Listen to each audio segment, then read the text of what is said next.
And welcome back, everybody. Oh boy, there's there's been some issues with the tournament, but welcome back, everyone.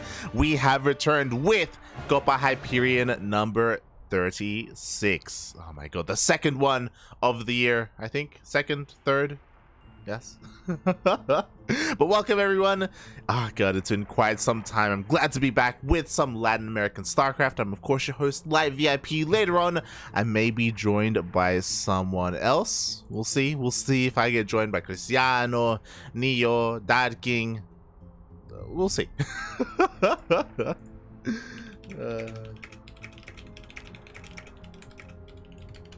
But as you know, we wait for that eventually. We also have the brackets. So there were a couple of issues that we were looking into, myself and the admin as well. For those wondering, this tournament is only for Latin American players, and I noticed someone who checked in, and I noticed someone who was on the bracket that seemed a little bit odd, and that was Slow Playing. I recognize him because he played in our amateur tournaments a couple of days ago. He's a Russian player, at least from what he told us in our tournaments that we run. So I'm like, hold on a minute, something's not quite right. I spoke to the admin, spoke to the players. We found out there was some miscommunication. He didn't know that this was a Latin American only tournament. So we resolved that, moved on, went to the next player. Same thing. So if you look at the brackets, Neo Shaggy and YanXII both got walkovers in the first round, and they immediately move over to round number 2. Because of that, we are going to be diving into another series. So it's a bit of a shame. It's a bit of a shame that this happened. It happens sometimes every now and then. There's no like malicious intent behind it. It's just some people don't realize that, you know, this tournament is region locked, so they just sign up anyway and then later find out. It's like, oh, it's a little bit awkward. God damn it. So it does mean that today's bracket is going to be a little bit smaller, a little bit shorter. Exclamation mark Funada Tavo. I noticed that both Tavo and Cristiano showed up like now, like 10 minutes after the tournament started. So like, yo, can we play in the tournament? It's like, mate, check-ins have started, players are already playing their games. Like, god damn. Check in ahead of time. You have an hour to check in. God damn it. So Tavo and Cristiano unfortunately won't be a part of today's tournament, but we have plenty of other players. I see you there, Fernandoc in the chat, for sure is in the chat. AJ Skater, the boys are back. It's great to see everyone. And, you know, just for you, Fernandoc, Parker Mike is here, Jim Rising is here. We've got the Zerg Lord. Eggs makes his return once again. I think that's another really interesting kind of thing to point out and thing to keep an eye on, is that Eggs is from... Oh, Eggs has been playing a lot more recently. We talk about him, you know, the rise of Eggs in 2020 and the fall of Eggs in 2021. And he's been pretty inactive in December and January, these past couple of months. But recently he's been streaming a lot more. He's been practicing a lot more. He's been pretty consistent in signing up for Sentimiento Latino and Copa Hyperion. So Eggs, he's someone that I'm looking at to improve over time. And I think that's like, there's no rush. It's, you know, it's got to be like a steady increase and steady incline up until ESL, up until DreamHack, basically. So I'm really curious to see if he gets back to that level. From what we've seen so far, he's been struggling a little bit against some of the other established players. I think last week he went down to Jim Rising. I think the week before that, I think he went down to the Zerg Lord. I think it was another Zerg player. So yeah, there have been a couple of these players who haven't gone on hiatus and who have been giving Eggs a harder time, but he has it in him to kind of overcome that. We know how good Eggs can get. Can he get there again this year? That's kind of the question we're going to be asking. Oh. Meanwhile, we're just waiting for the players to finish up their vetoes. So because YanXII got a walkover in the first round, it does mean that he's going to move on straight into round 2 against Ryu instead. So that is what we are going to be covering. That's what we're going to be casting. And I am excited. I am muy excited.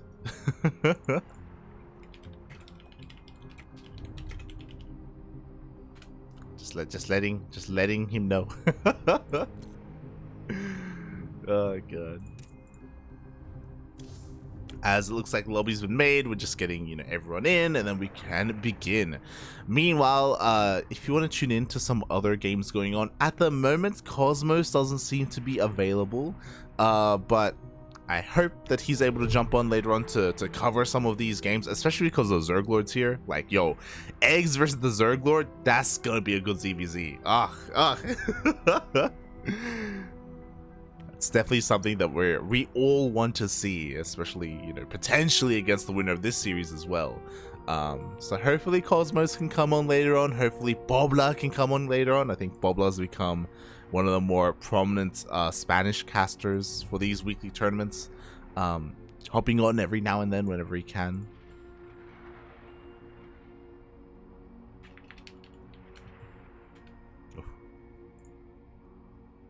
Oh, okay. West East 2K. All right. It seems we're having some issues with the lobby. God damn it, Blizzard. But yeah, it seems like one of our players is having the lobby bug, so we're gonna have to remake the lobby, restart the game, and hopefully everyone can jump on in.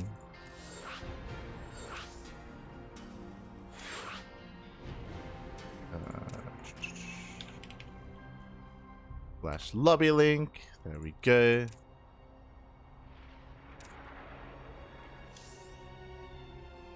Chat / lobby link. Beautiful. Beautiful. Meanwhile, I actually just got notified. So give some love to him on social media if you can. Darking, the admin of Sentimiento Latino, and, you know, my lovely co-caster at times. It turns out that he actually just got his booster shots, and it actually just hit him. Like he's feeling a little bit under the weather at the moment. So give him some love, give him some support, for his recovery. And that means that unfortunately Darking won't be joining me today. But it also looks like today's broadcast is going to be a little bit shorter, so it's going to be all good. It's going to be all good.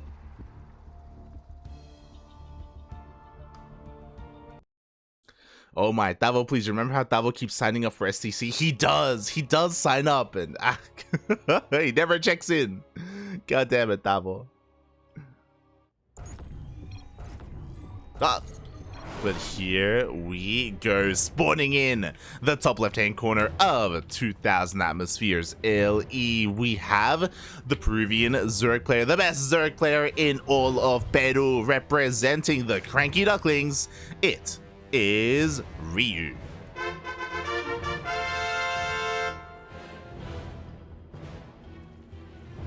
And spawning in the bottom left-hand corner of 2000 Atmospheres LE, we have the Brazilian Terran, representing Amantes de StarCraft. It is YanXII.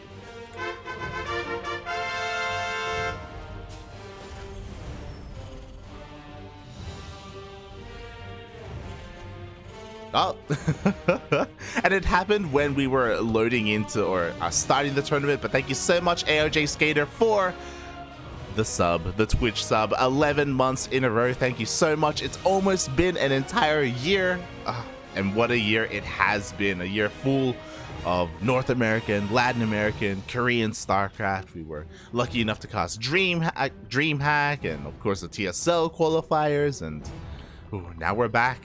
We're back to do it all again from the start of the year. And I'm so excited to see these players competing once again. YanXII, he was like on a pretty big hiatus last year. We didn't see him until, you know, October, November, December. And Ryu, I was talking about this last week, he's also been on a bit of a break. You know, January, he took January off. He went out with his family, went for some holidays.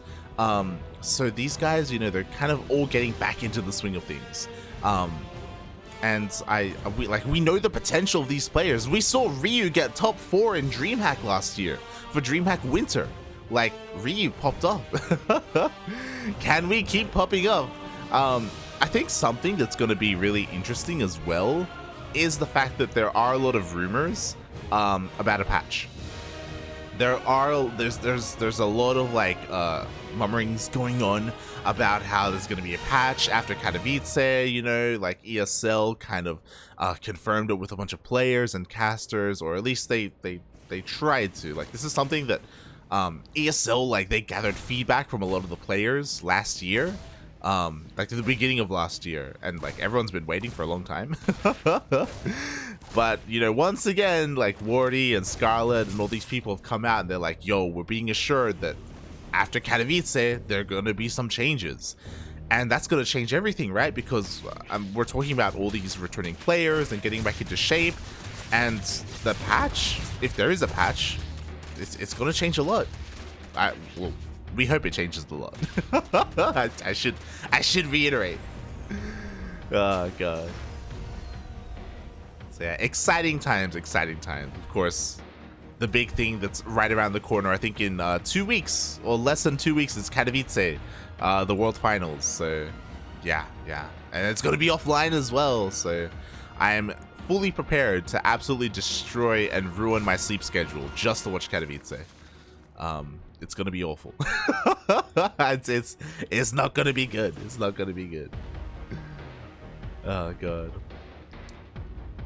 Also, hello, Snowbands. I see Snowbands in the chat. But so far, this ZvT has been pretty uneventful. You know, we had a Hashgas pool opener from Ryu. He got his third base up and running. He's getting his Baneling Nest after scouting, confirming that it is a 1-1-1. So we didn't necessarily need an earlier Baneling Nest or anything like that. There's no Hellbat push coming. There's no early Marine push. So everything so far has been pretty tame. Honestly, my eyes are on YanXII. For those wondering, he's a very young player. I think he's 18 at the moment, or 17, 18, around that. He's very young, very talented, but because he's so young, he, like, when he first started competing a couple of years ago, he was focusing on high school, right? Like, he was focusing on his studies. So the periods where he was competing was a little bit inconsistent. You know, there were some months where he was, there were some months where he wasn't, which is completely understandable. But now, like, during this period of like downtime when it comes to school and during the holidays and stuff, he has been practicing a lot more. And can he kind of break into that top level of Latin American StarCraft? Because he's on the cusp of it. Like, you see how good he is now, how good he can be. He could be like the next Reigner. But yeah, he's still got some barriers to break through. At the moment, again, still everything's pretty chill. At least he hasn't like YOLO'd his Hellions in and just gotten them all surrounded and killed. Like, at the moment, he's just keeping things in check, making sure the creep spread doesn't get too out of hand. At the same time, you know, we do have a Viking jumping in, trying to get an Overlord. Oh, can he get a Queen? Oh, no, just goes for the creep. Again, not taking any risks, but distracting the army, because at the same time, we do have a Liberator diving into the main base. Again, ideally, one of these does damage, either the Hellions or the Liberator. The Queens are responding to the Lib, but oh my god, immediately the drones are pulled, the Spore is repositioned, and the Hellions don't really move in at the same time. Oh, Liberator does barely escape, which is pretty nice, And something that is important is that even though these Hellions didn't get into a mineral line, they cleared up a lot of creep. Like, that was an insane amount of creep that was just cleared up. So, you know, at least YanXII is still getting some value with this. Maybe not as much as we would have liked, you know, trying to commit into one of these bases, but still dealing damage anyway. Meanwhile, there we go, third base is on the way. I believe Stim is done. Yep, Stim is done. +1 is on the way as well. I'm just a little bit concerned just because, like, this doesn't feel like enough. Like, in a ZvT like this, ideally you don't want to leave the Zerg player alone, you know? Like, Ryu, he's been happy to just drone up, and honestly, he could just keep droning up. If he wanted to, he could have probably gone up to 80 drones by now. He's being a little bit conservative. He's playing it safe. He's morphing in Banelings. He's getting Lings. Like, he does have some limited scouting information, and he doesn't want to just die to a push, which is understandable. But again, if he wanted to be greedy, like, YanXII wasn't necessarily there to punish him. Meanwhile, Liberator's going back into the main base after getting repaired. This double drop as well. Unfortunately, this all gets scouted, so Ryu's already in he was already in position as well. So drop isn't going to do too much. He can boost and go into the main base, but no, he actually lands in the Lib zone. Okay, trading fairly well, to be honest. The Queens haven't responded yet, so Lib has just been going to town on all that larva. Queens, they were busy though. They were busy waiting for the drop, which I kind of preferred. So, YanXII, he's doing a really good job of being annoying, but again, eventually this will get cleaned up. Get out of here, Lib. Get out of here. Please, the Ravagers are here. Oh, God. Liberator does get picked off, and now the safe harbor of this drop is gone. YanXII has to come back home, but in comes the rest of the army. While all this has been happening, mate, we've already got an infestation pit. Ryu is getting ready to go up to Hive. He's getting his 5th base up and running. He's fully droned up. We were talking about 80 drones earlier. He's hit it. 81 drones. Now he can focus on nothing but army. And now it's going to be that much harder for YanXII to really get anything done. What I will say is that the creep spread here is still not looking that great. Like, because it was cleared up so much earlier, like, this is actually a pretty good place to push. Oh my God. Widowmine shots were about to go off, but the Biles connected just in time. Ryu sniped all the Widowmines before they got off. Oh my God. Meanwhile, there's just not enough here. Mate, nah. It's not gonna happen. YanXII's gonna try to trade as best he can. The drop is trying to head towards the main base, but just barely manages to escape. Oh, it's one shot away from going down. Like, YanXII's not gonna be able to get anything done here either. And now he's going for the next push. This is interesting, the fact that YanXII actually didn't open up with Biotank. He went straight into Widowmine production instead, which I like it on one hand. On the other hand, it does make these pushes a little bit weaker early on. Widowmine shots, sure, they can go off on Banelings, but like the Ravagers immediately, they're ready to snipe. Just like so. There is still one shot. Up. Oh my God, once again, the Ravagers just deal with it. There's one Widowmine behind this army, and again, there's not that much creep here, but at the same time, I don't know if there's enough bio to really make anything happen.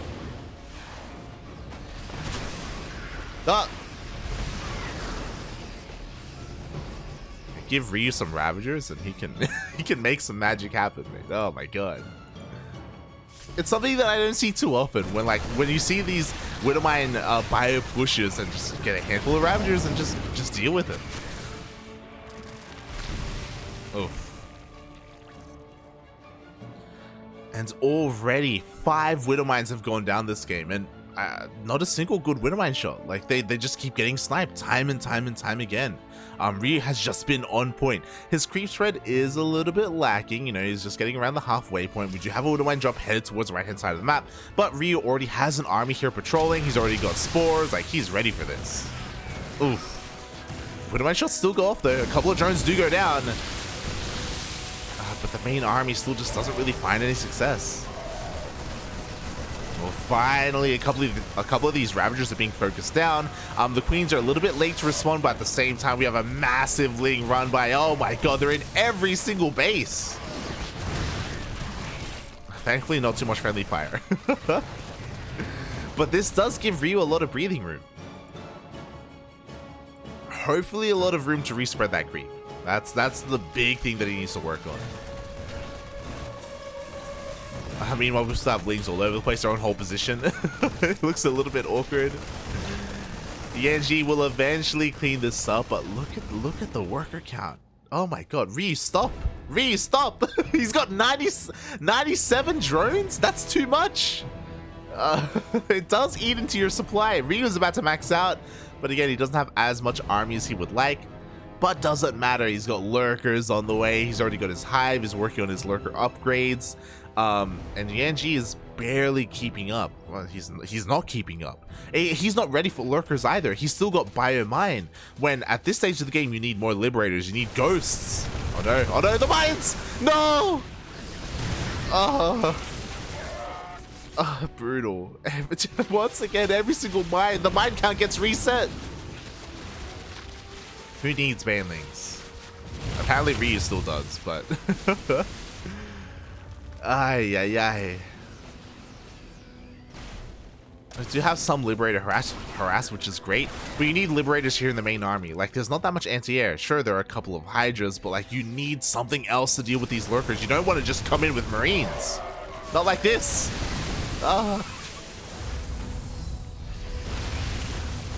Just like that, Ryu, he makes his way forward. He's going to be able to deny all the mining here at the 4th base. Angie's going to try and expand over towards the right-hand side of the map, but I don't see it. He's making 2 Liberators at a time, to be fair. Like, so YanXII is aware of what he needs. Again, he just needs more time. Finally, he's going for a bit of a double job. We have Nidus's. Oh my god, Nidus in the main and the middle of the map. Ryu, he's going for the Ryu special. He is looking to Nidus all of his lurkers into the main base. He doesn't even need to, he's just going for it. Oh my god. The march of the lurkers, they power their way through. Nidus in the main, I think, did get cleaned up, but doesn't even matter. See, this is the Ryu that we needed to see last week. For those wondering, oh, as both Liberators get filed down. Last week, Chaos Fate was here. Last week, Chaos Fate shut down Ryu before Ryu could get into a macro game, get into the late game. It was the mid game where Chaos Fate's bio pushes was so strong. But here, YanXII was a lot more passive, and now he has to face the full wrath of the lurkers. GG gets called, and Ryu takes game number 1.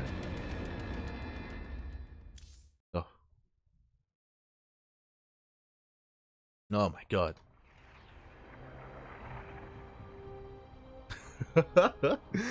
GG. Awesome. I'm catching up in the chat. Funada ARJ Skater. Let for sure's cast with you. That's not that's not gonna happen, mate. We don't want to get banned from Twitch, okay? Calm down, buddy. Calm down. The year is just starting. We don't want it to end.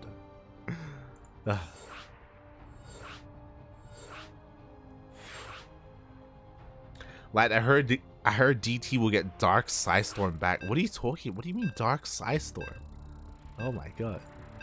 DT's with Storm though. That is a terrifying thought. Do you see Matador in the chat? Go Yan. Yo, the Brazilians are showing up. And same, like, I want to see Yan do well. It is a shame that he has to face Ryu here in the first round, you know. Ryu's pretty good. And speaking of being pretty good, here he is, the Peruvian El Peruano, the Peruvian Zerg player representing the CranKy Ducklings. It is Ryu. And spawning in the top right hand corner of Hardwire LE, we have the Brazilian Terran representing Amantes de StarCraft, currently down in this series. And if he's not careful, he's going to be out of this tournament. He has to fight back. It is YanXII.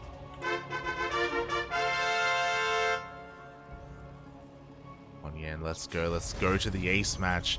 We saw how dominant Ryu can be in the late game, right? You know, get him past the Ling Bane, get him some lurkers, and he can just send it. But again, if you were here for last week's Sentimiento Latino, I think Ryu, I believe he was stopped in either it was the semifinals or maybe the quarterfinals. Chaos Fate, the Peruvian Terran player, showed up, and I believe he won the entire tournament. He beat Ryu, and then he beat Paco Mike, and then in the finals he beat Jim Rising. Chaos Fate went Super Saiyan last week. It was crazy. But it's also like what we expected. Chaos Fate is the best Terran player in Peru. He's one of the best Terran players in all of Latin America, and he's terrifying. Like, his 2-base pushes are scary. Like, if you don't see it coming, and even if you see it coming, you need the perfect balance of drones and Ling Bane and the perfect micro as well, the control of your army to defend. Like, he can be scary. And once Chaos Fate gets momentum, he doesn't stop. He just keeps on going and just hammers you to the ground. It's like an abusive style. It's very Bjorn-esque. It's very Bjorn-esque. But YanXII has to harness that a little bit. We were talking about it in the beginning of game 1. YanXII was pretty passive, all things considered. He was playing very safe and very scared.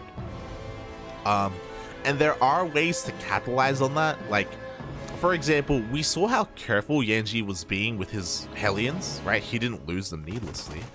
He was clearing a lot of creep. Like try and combine that style with, like, you do that and then you go for a follow-up Hellbat push, you know, with like a stim timing and a bunch of bio and maybe 2 medevacs. And something like that can then become scary because, hey, you set the stage, you cleared up all the creep, and then you go for a follow-up push, you know, it's like a 1-2 punch sort of thing. But we didn't see that, right? Again, like YanXII, sure, he was harassing a little bit with the Liberator, and it was trying to go for like a double drop, but that's kind of it. I feel like as a Terran player, if you're not playing mech, I feel like you need that killer instinct. Like, if you want to be passive, like, mech is there for you, you know? But if you're playing bio, like, you need to be more aggressive, you need to be more active. That's just kind of what that composition and what that style lends to. Oh boy. We'll see. We'll see if he can do it, as at the moment he is going for a macro opener, is going for a 3rd CC before starport. So a very economic focused opener here from YanXII.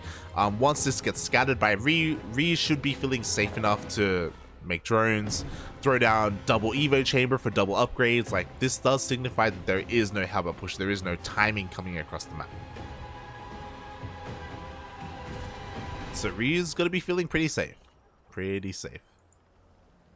As the Overlord does dive in. Something interesting is that Ryu didn't get Overlord speed this game. It's something that he's known for, especially in ZvP, but it does seem like here in this matchup, he doesn't feel like he needs it. And honestly, he doesn't, right? Like, he sees everything. Sure, it's going to cost him the life of an Overlord, but I mean, that's kind of worth it. It's all good. And we'll see what his response is going to be. So now that he knows that there isn't a timing coming, like, there are some players that throw down double Evo chambers. What's interesting to me is that Ryu does prioritize his lair here instead. So he's like, all right, we're getting our lair, we're droning up. If we wanted to, we could probably take a 4th base as well, as he does have the minerals for it now. But we'll see as he actually decides to take the rest of his gases instead. Okay. So again, not being as greedy as he could be, because he is, like, in a way delaying some of his upgrades. It's not like YanXII has his E-Bays up and running either, so it doesn't really matter as much. But this is interesting, and I kind of like this. To have a bit of a Rax explosion. The Hellions are kind of trying to keep this creep at bay once again. But from what I've seen, this time he's not going for those Liberators. Instead, going for a much faster drop. I appreciate it. Let's go. And there we go. There are the Evo chambers. There's the next base, the 4th base on the way here for Ryu. Just kind of chilling at home. We'll see if YanXII can punish any of this. It's going to be really difficult to, but, you know, whatever you can get done will be worth it, especially if you keep these Marines alive. It's going to be all about YanXII's control. And again, he shouldn't lose much. Like, there's no bailing speed. He's just going to be very careful with his Marines. I see Sounder in the chat. Protoss will be perfectly balanced with Dark Sidestorm. It's like the regular one, but it does double damage. Shaking my head. Yeah. Hopefully that doesn't happen. But a couple of Marines actually got picked off there. So a little bit of miscontrol by YanXII. There are no drones here to really take advantage of. Like, he does have some really nice positioning behind these minerals. So it's going to take that much more effort to clean this up. But we have the full surround anyway. Job doesn't really get much done. And Ryu this time is even taking a macro hatch. I love it. It does mean that he's more concerned with just committing to pure link Bane, for the time being anyway. I think the other interesting thing that Ryu has been doing a lot more recently is that, like, for example, this Roach Warren, if he wanted to, could have been a Hydra Den, to start working towards lurkers. But like we saw how well Ravagers did for him in the previous game. Meanwhile, oh my god, the army gets surrounded. Where are the medevacs? The medevacs finally show up, but a little bit too late after half the army gets cleaned up. Yet, Yan. Oh god. Pushing out into creep without medevacs is insane. I mean, at least he still has a couple of Marines alive here with this other drop towards the bottom right. He's cleaning up some creep. Here we go, the reinforcements are showing up, this time with Widow Mines. But like, the way that Ryu does this, like sure, Widow Mines are about to rock up, and that's cool and all, but the Ravagers are also getting done in time. Alright, here we go, YanXII's pushing in, he's got 1-1, he's got stim, he's got combat shields. But in a couple of seconds, Ryu evens up those upgrades. The Widow Mines are a little, they're so far behind. Oh god, the Baileys get their connections. Honestly, when I saw this push, I was like, oh, okay, you know, he's got like what, 4 or 5 Widow Mines, it's gonna be okay. But like, 2 of them didn't even go off. They were just so far back. And now we've got the infestation pit. Now we're gonna start working into Hive. Hydroden's gonna be thrown down. Like, Ryu can't be allowed to get to this stage of the game unhindered like this. To be fair, he's not there yet. You know, YanXII, he's still got his drops. He can still try and deal some damage and slow him down. Oh, we got a Widow drop. Up. Oh god. Unfortunately, he did go over creep, so it did immediately get scouted. At the same time, we do have a triple drop. Nice to get borrowed. Up. How good are the connections gonna be? I think one of them did more friendly fire than damage against Ryu. Oh god. Oh god. These Widow Mines, they keep getting sniped. I don't think I've seen a single good shot yet this series.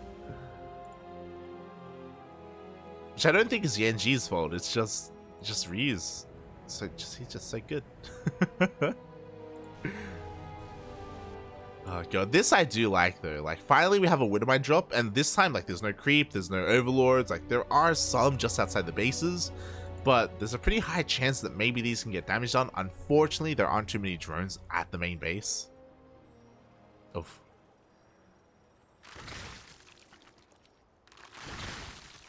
Here we go. The armies are actually missing each other. This is kind of a good thing for YanXII.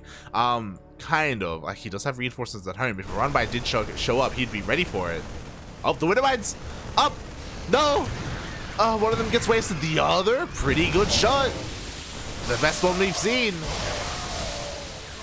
But the rest of the army will get cleaned up.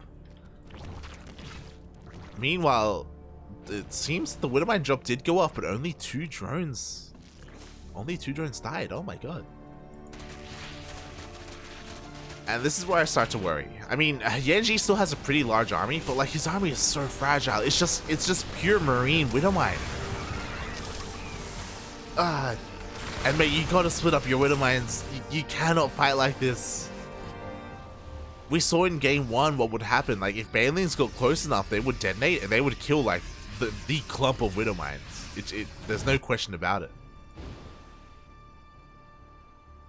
Not just that, but the lurker spines as well. And meanwhile, another drop does get scattered. Medevac does get sniped out of the sky as well. And this is interesting. We have a different approach this time. So lurkers are on the way. I don't think YanXII has seen the lurkers yet. He did see the hydrogen. Oh my god. Meanwhile, this is what I was talking about. Oh, damn it. You can't bunch up your Widow Mines. Every single Widow Mine just got taken out. We have a couple more in reserve, but like that's it. Like, that's the backbone of YanXII's army, his Widow Mines. Oh my god. Not like the 24 Widow Mines have died this game. 24. Jesus Christ. What I was gonna say is that last game we saw YanXII try and go into Liberators. This time he's going to Ghosts. Like, they are 2 different answers to the same lurker problem. But he doesn't have any lurkers here. I mean, he doesn't have any ghosts here. Sorry. As Ryu, he's just moving on forward. The Lurkers, they want some of the action. The Ravagers are kind of holding them back a little bit. But here we go, they finally do borrow. Groove Spines isn't done yet, unfortunately, so he doesn't have that Lurker range upgrade. He may not need it, though. Like, at this point, I think YanXII's lost too much. Like, when you go Widowmine Marine like this, like, you need to slowly gather momentum and, like, turn into, like, this snowball of, like, the glass cannon that you're going for. Oh, God, the workers! But 20 SCVs get picked off, and... I think the only way that this can... that this can go YanXII's way is, like, maybe if every single Widowmine shot goes off somehow. Oh, my God. Questionable biles. A couple of Widowmines finally do borrow. But they barely don't even take out the detection. And again, the Lurkers, there's still no answer. Finally, some snipes. Beautiful. You love to see it. Is it going to be enough? Siege up, puppy, siege up. No. Oh my God. Zerg army is slowly leapfrogging forward with their Lurkers. The Bio army is trying to stim. It's trying to hold the line. Arguably overstimming, but finally he actually takes a good fight. The Ghost putting in a lot of work. YanXII holds. I think this is the first time where he actually took a favorable engagement.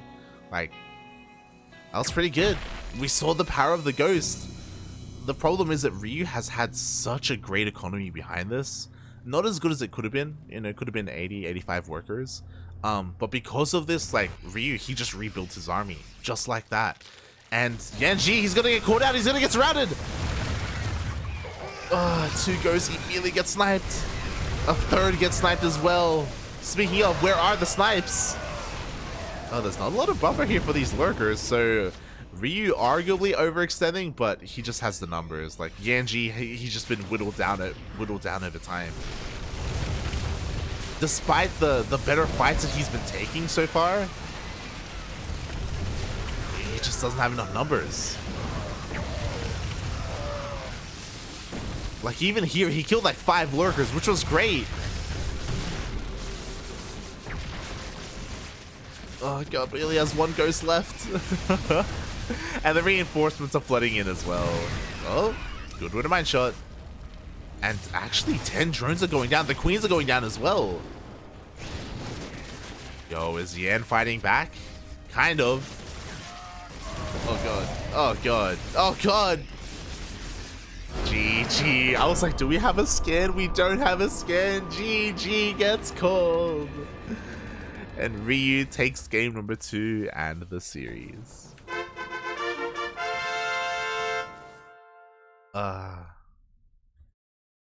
Yan was fighting well towards the end. Like, I say fighting well. He was taking advantage of certain choke points, like pushing up the ramp, up towards his natural base. Like, these were kind of hard locations for Ryu to break. And you could argue that maybe he was overextending, but he could afford to overextend because, I mean, he had the resources to do so. He can afford to throw away 10 Lurkers at a time. It wasn't the best trade, wasn't the best fights, but he could just keep doing it.